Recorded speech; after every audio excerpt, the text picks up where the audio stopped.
Como vai, doutor? Bom dia. Ainda é bom dia, 11h57. Bom dia, tudo bem? Bom dia, Soninha. Tudo ótimo. Melhor agora que estamos aqui. Ótimo. Hoje você me disse que gostaria de conversar sobre automutilação, um pedido de ajuda. Exatamente. Eu tenho recebido muitas pedidos de ajuda mesmo, de professores, alguns alunos meus que estagiam em escolas principalmente, sobre essa questão da automutilação nas escolas de Viçosa e região. E aí eu achei que era necessário falar sobre esse tema. E para esclarecer um pouco, existe muito tabu sobre esse tema.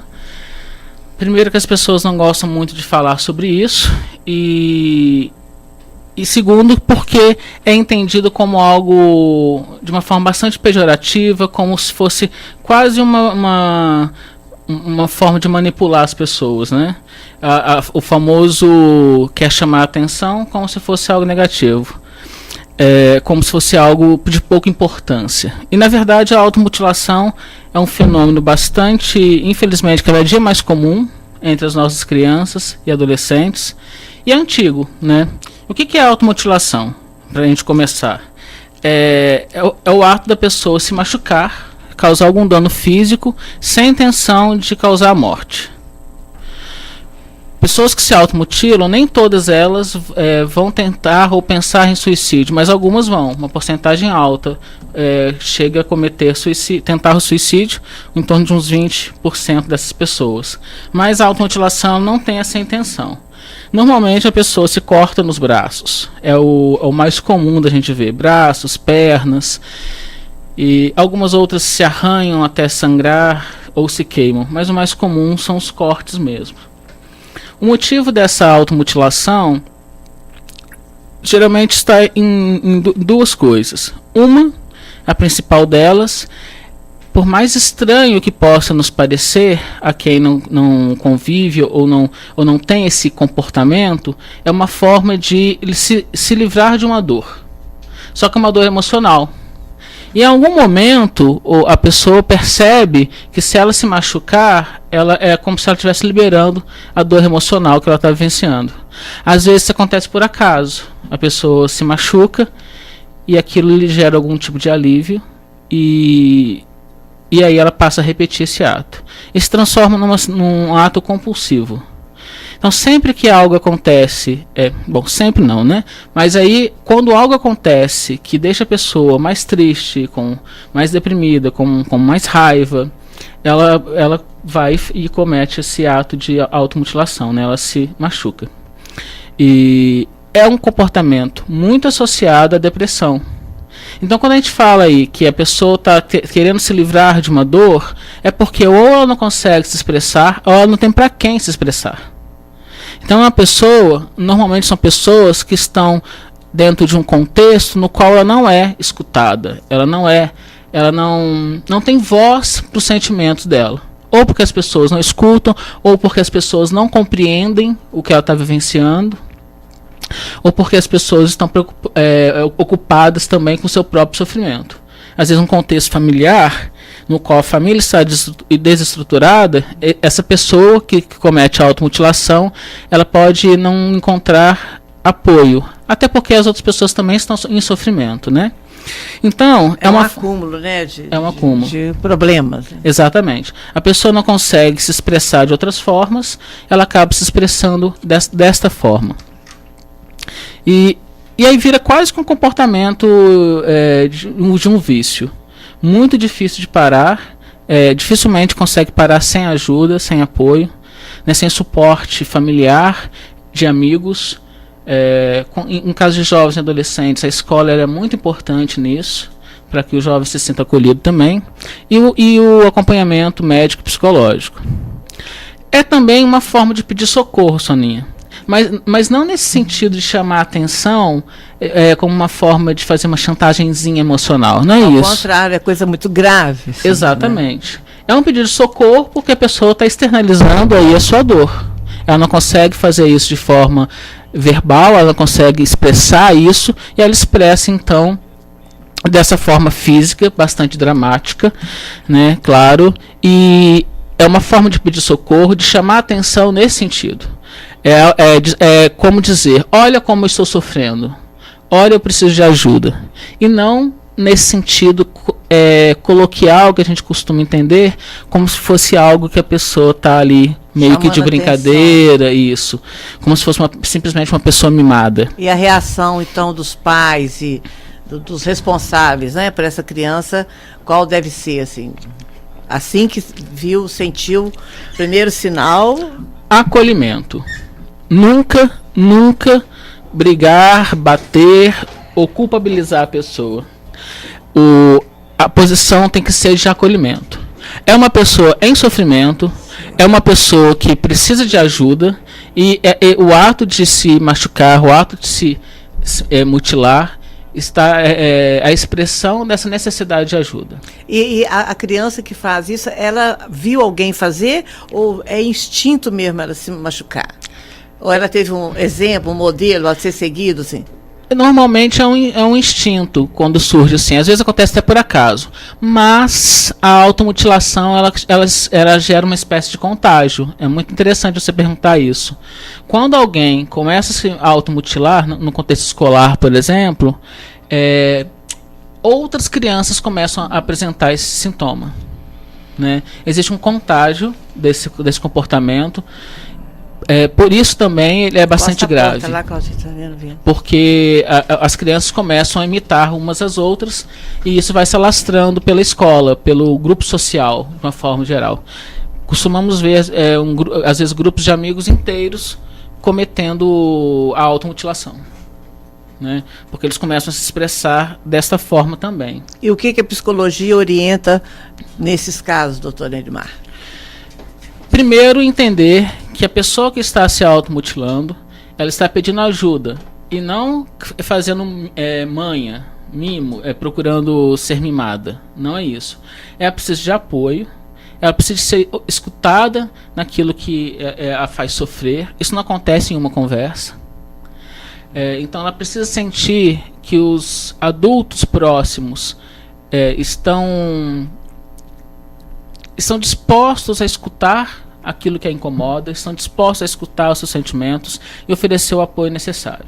Muitos motivos podem levar a criança ou adolescente a promover a automutilação. Questões em casa, questões de autoestima, questões de bullying, e a gente precisa descobrir o que está acontecendo, né? Ajudar... Para salvar enquanto é tempo, né? Isso. Porque se não trata, também será um adulto problemático, né?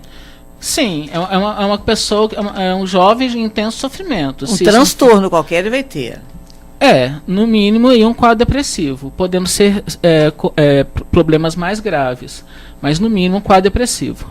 Mas que a gente deve entender que com o apoio correto, apoio psicológico... terapia, geralmente? Terapia, tratamento psiquiátrico, não só para o jovem, mas também para os seus familiares.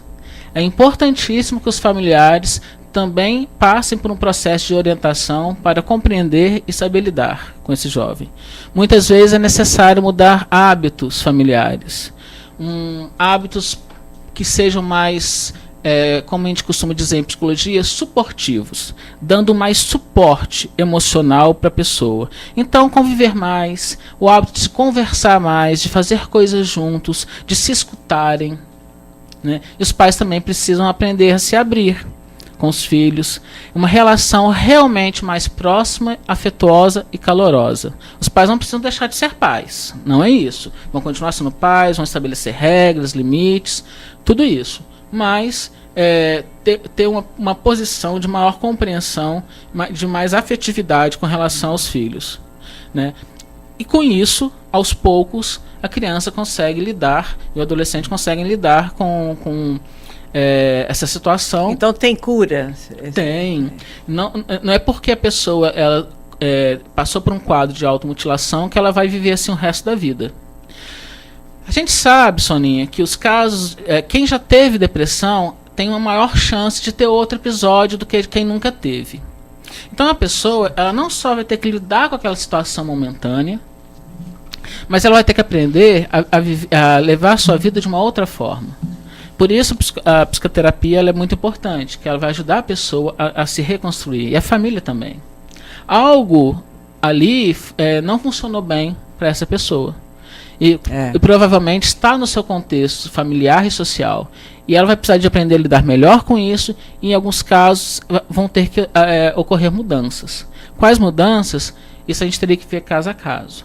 Mas com certeza, uma família mais suportiva, uma família mais que dê maior apoio, uma família que compreenda o sofrimento como uma doença e não como uma besteira ou como um comportamento de um adolescente bobo que vai passar ou que precisa de ser punido por isso. Geralmente essa automutilação ela acontece em que idade mais ou menos? A partir de que idade, doutor?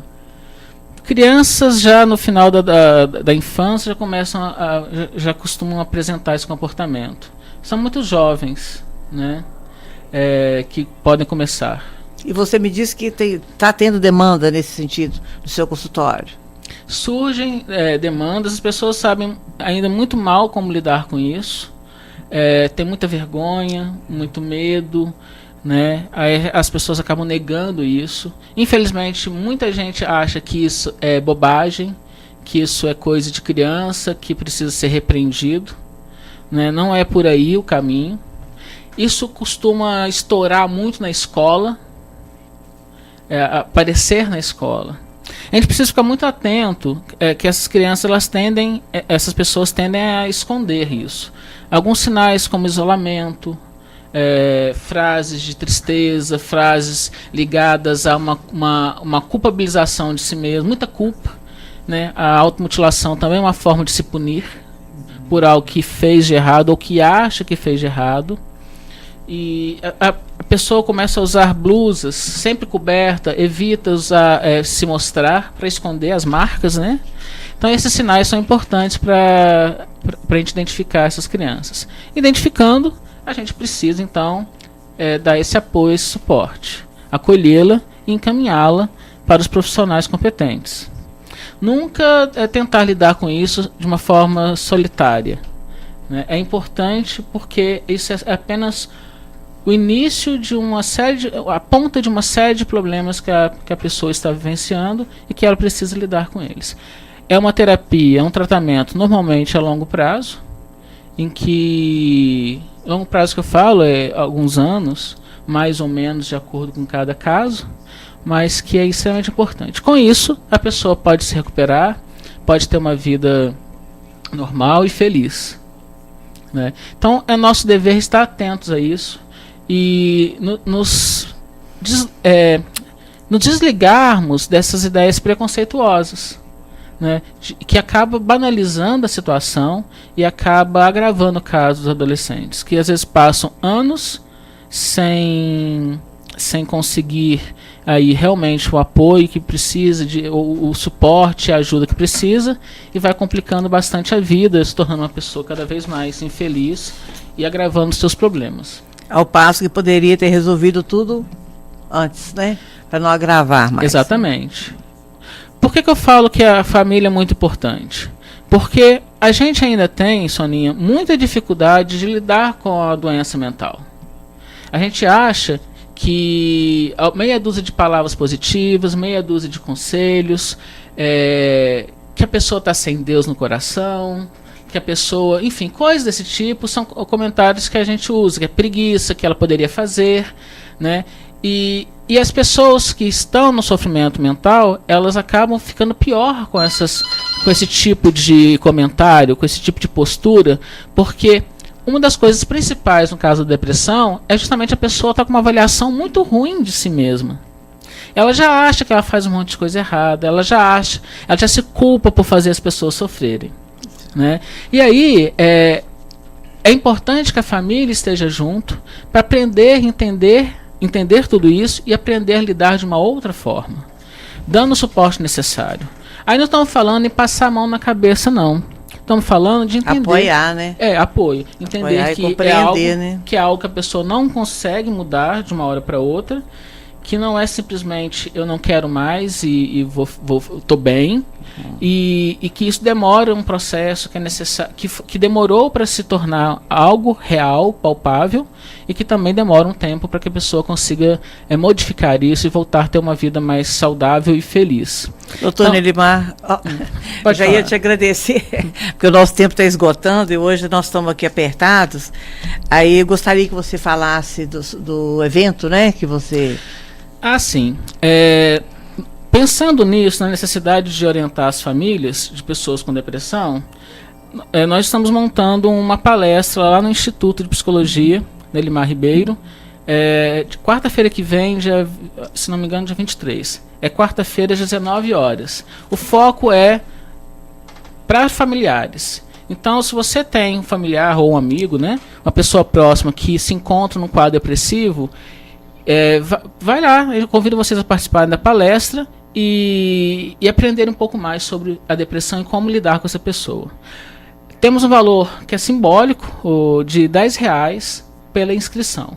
Quem quiser mais informações ou fazer inscrição, pode fazer pelo nosso telefone no horário comercial, 3891-2831. A psicóloga responsável por essa palestra será a Gilmara Inoue. Querido, muito obrigada pela sua participação no nosso programa. Eu que agradeço.